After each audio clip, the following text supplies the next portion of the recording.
Tom, I wanted to hear from you as we close in on this milestone. As I said, earnings, economy, rate cuts, even those who say valuation, I don't love it, they fall back on the former, which is why they believe that this move isn't over.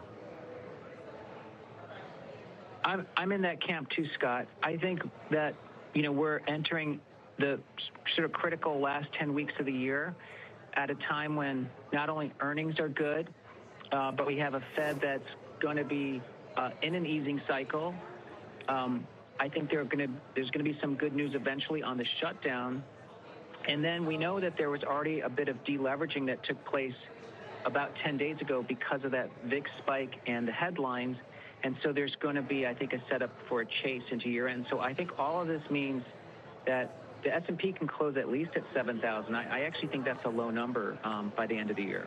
You still do. So you must be a big believer then that the mega cap earnings that we're going to really get into next week are going to deliver.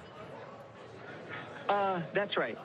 Because I'm getting the sense that AI visibility has actually improved. And I think that there's actually payback companies are seeing. And as they start to think about 2026, that's a priority for spend. So visibility should be improving. And then we have potentially lower interest rates next year, which is going to put some easing burdens on households and consumers.